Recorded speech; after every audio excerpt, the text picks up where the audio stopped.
Muy buenos días, hermanos, gusto en saludarles, ya último domingo del mes de septiembre, y hoy voy a invitarlos a navegar. Para quienes recuerdan, la última vez que prediqué en julio, vimos el texto de Hechos, una navegación del apóstol Pablo en un gran barco en el mar Mediterráneo. Hoy día va a ser un poco más chico, un barquito más chico, una barca, y en el mar de Galilea. Y nos saldremos nuevamente de Marcos, pero nos mantendremos en los evangelios. Vamos a ver un texto en Mateo capítulo 14. Esta historia, cuando Jesús camina sobre las aguas, está en Mateo, en Marcos y en Juan, esos tres evangelios. Sin embargo, solo Mateo menciona la parte en donde Pedro camina también sobre el agua, que es lo que vamos a ver también hoy día en detalle. Así que les invito a leer en Reina Valera, Mateo capítulo 14, versículos 22 al 33. Dice así: Enseguida Jesús hizo a sus discípulos entrar en la barca e ir delante de él a la otra ribera, entre tanto que él despedía a la multitud. Despedida la multitud, subió al monte a orar aparte.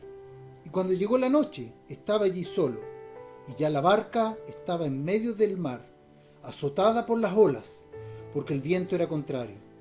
Mas a la cuarta vigilia de la noche, Jesús vino a ellos andando sobre el mar. Y los discípulos, viéndole andar sobre el mar, se turbaron diciendo: ¡Un fantasma! Y dieron voces de miedo. Pero enseguida Jesús les habló diciendo: Tened ánimo, yo soy, no temáis. Entonces le respondió Pedro y dijo: Señor, si eres tú, manda que yo vaya a ti sobre las aguas. Y él dijo: Ven. Y descendiendo Pedro de la barca, andaba sobre las aguas para ir a Jesús. Pero al ver el fuerte viento, tuvo miedo y comenzando a hundirse, dio voces diciendo: Señor, sálvame. Al momento Jesús, extendiendo la mano, asió de él y le dijo: Hombre de poca fe, ¿por qué dudaste? Y cuando ellos subieron en la barca, se calmó el viento. Entonces los que estaban en la barca vinieron y le adoraron diciendo: verdaderamente eres Hijo de Dios. Qué gran escena, ¿cierto? Bueno, una tormenta y luego de eso la calma. Es una frase típica que usamos: después de la tormenta viene la calma. Pero así como de cierto es esa frase, también es cierto que después de un momento glorioso, prepárate porque generalmente viene una tormenta. Y es lo que ocurrió aquí. Si vemos el texto anterior, Jesús alimenta a los 5.000. Esa escena donde más de 5.000 hombres que Jesús los alimenta. Pasan un día en que Jesús está hablándole a las personas, a la multitud. Muchos seguramente creyeron en él en ese día. Y dice la Biblia en el Evangelio de Juan que la gente quería hacerlo rey. Dijeron: realmente este es el Mesías que nos ha sido prometido. Y querían entonces hacerlo rey para que él los libertara de los romanos. Me imagino que los discípulos también se entusiasmaron con la idea. Y al ver eso, Jesús rápidamente les dijo: vayan al otro lado. Ellos estaban en la costa oriente del mar de Galilea y les indica que vayan hacia el occidente. El Evangelio de Juan indica que debían ir a Capernaum. Algunos creen que a un sector cercano a Capernaum, pero hacia la otra ribera. Y Jesús se aparta, divide, envía a las personas a sus casas, los despide y luego de ese día va a orar, a tener un tiempo con su Padre. Seguramente pasó ahí varias horas, gran parte de la noche, orando. Después de un día cansado, pero él sabía que necesitaba ese tiempo de oración. Jesús los envía a navegar, los envía sabiendo que venía una tormenta. Vamos a ver 4 puntos basados en este texto. El primero es que Jesús llega a tiempo, aunque a veces no nos parece así, pero él llega a tiempo. Te invito a que nos hagamos un poco la imagen de lo que sucedió en esa escena. Ellos están navegando, ya terminando el día, comienzan la navegación. Debían cruzar cerca de 8 a 10 kilómetros para cruzar el ancho del mar de Galilea, y más o menos llevaban unos 5 kilómetros. Y más de 6, algunos dicen hasta 8 horas pueden haber llevado navegando con el viento en contra y las olas en contra. Es una situación difícil. Yo como valdiviano pasé gran parte de mi juventud relacionada con los ríos y con los lagos. Probablemente todos los lagos de la región de los ríos en algún momento los navegué en un bote a motor, principalmente un Zodiac que teníamos. Y recuerdo una oportunidad, estábamos en el lago de Riñihue, famoso lago que alimenta al río San Pedro, que luego pasa a llamarse río Valdivia. Hermoso río, qué grandes recuerdos. Pero estábamos en ese lago, habíamos salido por el día a recorrer distintos lugares, íbamos generalmente a una playa que solo se llegaba por agua, y disfrutábamos en el día haciendo un picnic. Pero al regreso comenzó el viento en contra y las olas también estaban en contra. Y es en ese momento en que empezamos a darnos cuenta que no avanzábamos. Estábamos con un motor. Sin embargo, pasaban los minutos, ya se estaba acabando el día, pasaban las horas, se nos estaba acabando la benzina y veíamos que no íbamos a poder llegar. Creíamos que la única alternativa era echarnos hacia la orilla y esperar que bajaran las olas. Bueno, gracias a Dios pudimos llegar al lugar donde estábamos estacionados con la camioneta y poder regresar a nuestra casa. Pero los discípulos ahí estaban complicados, contra el viento habían avanzado poco, estaban más o menos en la mitad del lago. Y en eso dice la Biblia que era la cuarta vigilia, es decir, entre las 3 y las 6 de la mañana, cuando aparece Jesús. Para ellos ya había pasado mucho tiempo. Era como, ¿por qué demoró tanto Jesús? Y es lo que humanamente muchas veces pensamos. ¿Por qué la respuesta demora tanto? ¿Por qué el Señor no me responde? Es lo que vivió María y Marta, hermanas de Lázaro. Ellos tres eran muy amigos de Jesús. Él ya había visitado varias veces, se había quedado en la casa de ellos. Y ellas le envían un mensajero diciéndole, Lázaro, tu amigo, está muy enfermo. Jesús, a pesar de la noticia, siguió estando un par de días en el lugar donde se encontraba. Y cuando llegó, ya le dijeron, Señor Jesús, si hubieras estado aquí, llegaste muy tarde. Hace 4 días que ella falleció. Pero no era tarde para Jesús. Para Jesús era el tiempo preciso. Gracias a eso pudieron ver las personas que estaban en ese día cómo Jesús resucita a Lázaro de entre los muertos. Y muchos creyeron en él. Y Dios fue glorificado. Para la gloria de Dios fue realizado de esa manera. Era su tiempo preciso, exacto. Era tarde para ellos. Humanamente siempre pensamos que es tarde. Pero el tiempo de Dios es perfecto. Así que, rápidamente, cuando ellos lo ven, primero se turbaron. Ver a alguien caminando sobre las aguas es algo que no sé si alguien ha visto. Yo solamente una vez lo vi en Caburga. Bueno, más bien fue justamente escenificando este texto en que alguien, aprovechando la altura del agua, había una roca que estaba hundida solo 10-15 centímetros y no se veía. Entonces él se puso como Jesús y parecía que estaba caminando sobre el agua. Pero eran efectos de cámara y aprovechando esa roca.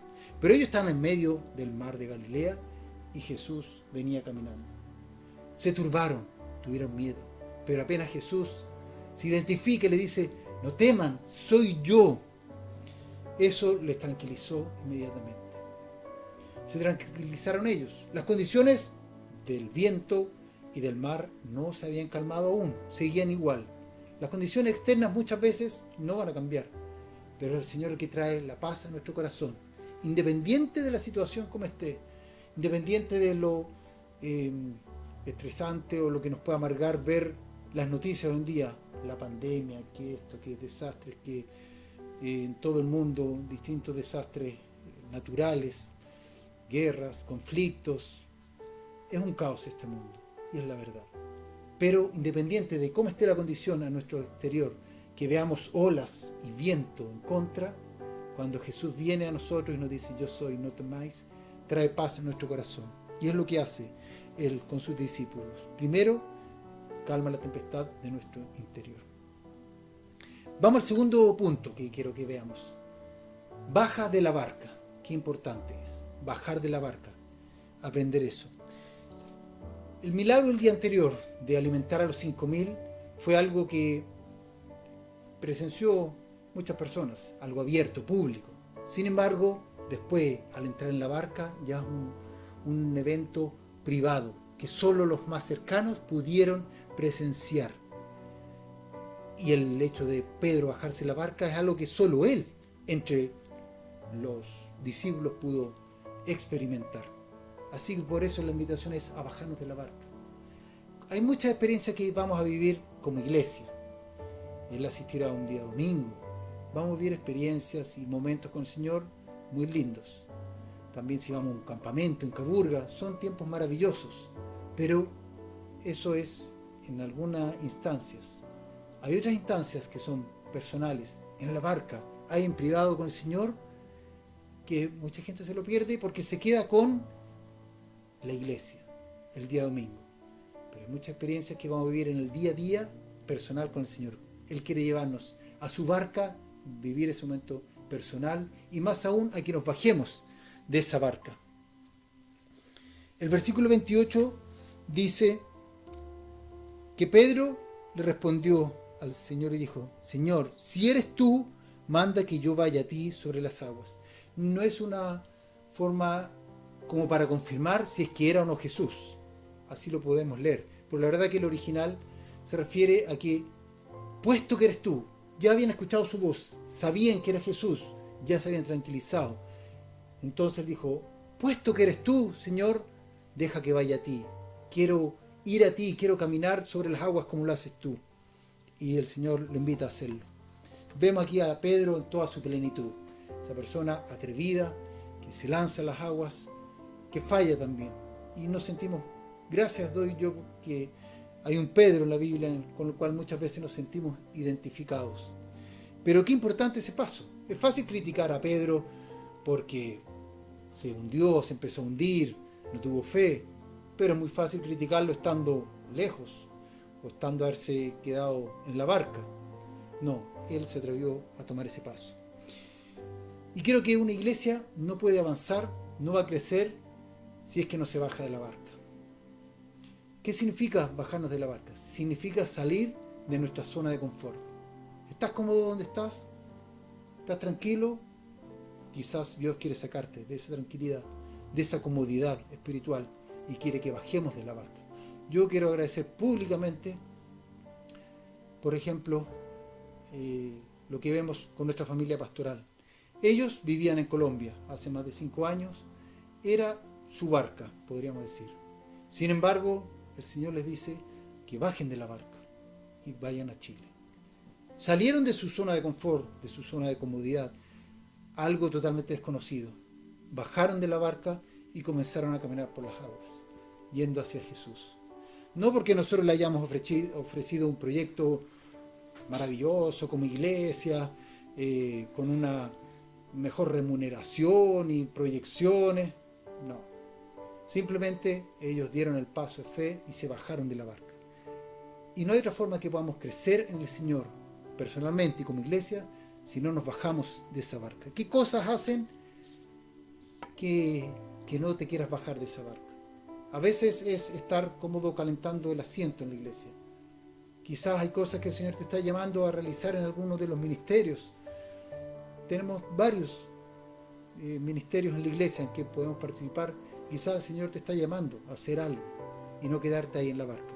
Baja de la barca. Tercer punto, no quites la mirada de Jesús. Es importante esto de las miradas. Para los niños que a veces se portan mal en el supermercado, les ha pasado más de alguna oportunidad que estando con el papá, la mamá, se portan mal, quieren algo, alguna rabieta, y los papás lo quedan solamente mirando para no darles un tantán ahí en el supermercado. Entonces una mirada, pórtate bien, y se entiende todo. O también a veces como maridos, nos ha tocado una situación, en una comida, que en vez de darnos una patadita debajo de la mesa, nuestra esposa nos queda mirando y como que entendimos todo, nos quedó claro, ¿cierto? Una mirada dice y habla más que muchas palabras a veces. Bueno, Pedro también tuvo ciertas escenas de que estuvo afectado por unas miradas especiales con Jesús. Por un lado, más adelante vemos a Jesús en ese tiempo con la traición que él realiza. Había Jesús anunciado una traición y lo negó 3 veces. Después de negarlo 3 veces, canta ese gallo y Jesús, dice la Biblia, que lo mira. No creo que haya sido una mirada como diciéndole: ves, Pedro, te dije, me negaste, me la vaya a pagar, nomás vas a ver. No, seguramente fue una mirada que sin duda destrozó a Pedro, que lo llevó a que realmente él se sintiera avergonzado por lo que había hecho. Pero tiene que haber sido una mirada compasiva que le mostró misericordia, a pesar de que él había fallado como su discípulo. Y aquí vemos otra mirada con Jesús. Él comienza a caminar sobre las aguas, mirando a Jesús fijamente. En el Antiguo Testamento vemos también al pueblo de Israel, en que en una ocasión, yendo por el desierto, por un castigo que les envía Dios, empiezan a llegar unas serpientes que los mordían y morían por su pecado. Entonces ellos piden a Moisés: por favor, dile a Dios que tenga misericordia y que realmente nos pueda enviar una salvación. Entonces dice Números 21:9: y Moisés hizo una serpiente de bronce y la puso sobre un asta, y cuando alguna serpiente mordía a alguno, miraba a la serpiente de bronce y vivía. Esto es un prototipo de lo que iba a ser Cristo más adelante en la cruz, como dice Juan capítulo 3, versículos 14 y 15. El ejemplo de Jesús, cuando podemos mirar a su cruz y en él podemos tener salvación. Así también los israelitas, mirando esa serpiente de bronce, podían ser sanados de las mordeduras. Bueno, ¿qué cosas hacen desviar tu mirada de Cristo? Hay muchas miradas que son erróneas. Por ejemplo, la esposa de Lot, mirando hacia atrás, cuando tuvieron que arrancar de Sodoma y Gomorra, ella, apegada con lo material, mira hacia atrás. ¿Y qué pasó? Se convierte en una estatua de sal. O a Sansón, que puso sus ojos en una mujer filistea, no de su pueblo, que tenía otras creencias, otros dioses, y cuánta equivocación le trajo y consecuencias negativas a él y al pueblo de Israel. David también puso su mirada en el balcón del vecino, el balcón equivocado, deseando a Betsabé. También vemos iglesias que una mirada equivocada se enfocan en métodos, en tener actividades y pierden de centro en su predicación tener a Cristo y la palabra de Dios en sus predicaciones. O vemos a veces nuestra propia mirada equivocada, no enfocados en Cristo, sino en otras cosas anexas. Quizás cuánta gente va a una u otra iglesia porque ¿cuál me entrega más? No, es que esta me entrega esto, esta me gusta, ¿qué me entrega a mí? Y el foco debería ser lo contrario. ¿Qué puedo yo entregar a la iglesia? ¿Qué quiere Dios que haga aquí en este lugar? ¿Qué cosas hacen desviar tu mirada? Piensa un poco, tú, ¿qué es lo que crees que hace que pierdas tu mirada y fijarte en Jesús? Colosenses 3, 1 y 2 dice: si pues habéis resucitado con Cristo, buscad las cosas de arriba, donde está Cristo, sentado a la diestra de Dios. Poned la mira en las cosas de arriba, no en la tierra. ¿Cierto? Qué importante es eso. Hay una ilustración que habla sobre un rey muy rico y poderoso. Sin embargo, a pesar de su riqueza, él siempre estaba preocupado de su parte espiritual, de buscar a Dios. Por eso que un súbdito un día le pregunta: mi rey, puedo hacerle una pregunta, ¿cómo haces para poder buscar a Dios siendo que eres un rey tan rico y poderoso? El rey le dijo: mira, te voy a encargar hacer algo y después de eso te daré la respuesta. Por eso que le dijo, te voy a dar esta vela encendida. Tú podrás recorrer todo mi palacio, podrás ver los tesoros que hay, los cuartos secretos que tengo. Pero tienes que llegar acá con la vela encendida. Si la vela se te apaga, entonces irás a la cárcel. Ok, dijo. Y así lo hizo. Dio el recorrido completo por el palacio y llegó con la vela encendida. Muy bien, le dijo el rey. ¿Qué encontraste? ¿Cuántos tesoros vistes? ¿Viste realmente mi riqueza en esos cuartos escondidos, secretos? El siervo le dice, la verdad, no vi nada. Estaba tan enfocado en ver que la luz de la vela no se me apagara que no vi nada alrededor. Bueno, le dijo el rey, eso es lo mismo que nos pasa a nosotros.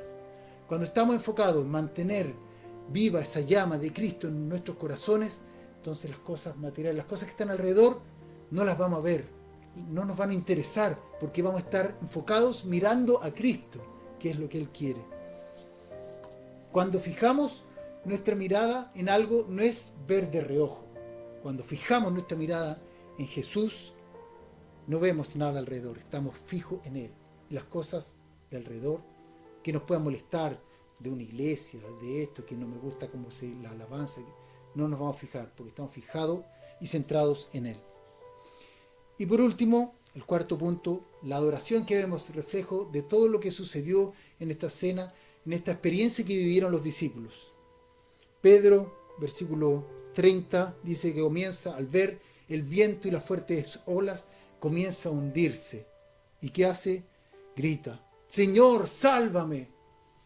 Es lo que debemos hacer nosotros. Ante una situación difícil, lo primero que debemos hacer es, Señor, sálvame, rescátame, necesito tu ayuda. Hay dos cosas que aprendió aquí Pedro.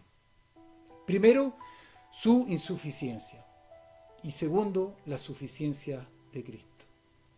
Y es lo que muchas veces el Señor nos lleva a situaciones en que nos demos cuenta que realmente solos no podemos. No, yo como Andrés soy insuficiente. Señor, no puedo nada, no puedo dar un paso sin ti. Y por otro lado, con Cristo lo tenemos todos. Somos más que vencedores. Apenas Pedro pidió ayuda, Jesús le tiende la mano y lo levanta y se acercan a la barca. Vemos aquí 4 milagros que ocurren. Primero, Jesús caminando sobre las aguas. Segundo, Pedro caminando sobre las aguas. Tercero, cuando se suben a la barca, el viento y las olas se calmaron. Y hay un cuarto milagro que menciona Juan, que dice que apenas subieron a la barca, llegaron al instante a la otra orilla. Siendo que estaban en la mitad del mar, llegaron al instante. Bueno, después de toda esta secuencia de milagros y experiencias que vieron los discípulos, cuando Él sube, entonces lo adoran. Hay un culto de adoración en esa barca y le dicen, Señor, realmente tú eres el Hijo de Dios. Qué gran e importante confesión. Las vivencias que tengamos en la vida, las experiencias que tengamos junto a Él y Él en nosotros, bueno, nos van a llevar a eso, a adorarle. Una frase que dice, la fe es la base genuina de nuestra adoración y la adoración es el producto genuino de nuestra fe. Así es. La fe es la base de nuestra adoración y nuestra adoración debe ser producto de nuestra fe en Él. Así que les invito a que podamos vivir estos 4 puntos. Entender que Jesús siempre llega a tiempo. Podemos pensar de que demora más de la cuenta, pero Él llega a su tiempo perfecto. Segundo, baja de la barca. Sale de esa zona de confort, de esa zona de tranquilidad y comodidad. Tercero, no quitemos nunca nuestra mirada de Jesús. Siempre mirar hacia Él y buscar las cosas de arriba, no las de la tierra. Y cuarto, eso nos debe llevar siempre a adorarle, a reconocerle, que Él es el Hijo de Dios y que somos insuficientes ante Él, pero con Él podemos tenerlo todo. Y por último dejo 2 versículos de Hebreos. Capítulo 12, versículo 1 y 2. Dice, por tanto nosotros también, teniendo en derredor nuestro tan grande nube de testigos, Despojémonos de todo peso y del pecado que nos asedia, y corramos con paciencia la carrera que tenemos por delante, puestos los ojos en Jesús, el autor y consumador de la fe. Eso es lo que nos invita. Despojarnos de tantas cosas que solamente nos llevan peso en la vida y que nos sirven, no nos ayudan a construir nada. Despojémonos de ese peso, del pecado. Corramos con paciencia la carrera que tenemos por delante. ¿Cómo? Puestos los ojos en Jesús, el autor y consumador de la fe. Les invito a orar. Gracias, Padre amado, te damos, porque podemos aprender tanto de esta historia, de este texto que tú viviste junto a tus discípulos. Y Señor, ayúdanos a entender que tú quieres llevarnos a un área, a llevarnos en tu barca, a vivir esas experiencias personales contigo, Señor. No queremos quedarnos solo con las experiencias en público, de una reunión de domingo o de un campamento, en fin, sino queremos tener ese tiempo personal contigo, donde tú nos enseñas cosas para crecer en nuestro caminar contigo. Señor, ayúdanos a entender de que tú siempre llegas a tiempo. Ayúdanos a tener paciencia y esperar en ti. Ayúdanos a bajarnos de la barca, que tú quieres que salgamos de esa comodidad de estar como mirando solamente, sino que quieres que también actuemos y caminemos a lo que tú quieres que hagamos en nuestro entorno, en nuestro hogar, en nuestra casa, en nuestra iglesia, donde estemos, que podamos producir y actuar algo, Señor. Ayúdanos también a que siempre fijemos nuestra mirada hacia ti, que nunca desviemos la mirada de ti y busquemos siempre las cosas de arriba, los tesoros en el cielo, Señor. Y que producto de todo eso, Señor, podamos adorarte, podamos vivir una vida que te adore a ti, Señor, que te reconozca como el Hijo de Dios.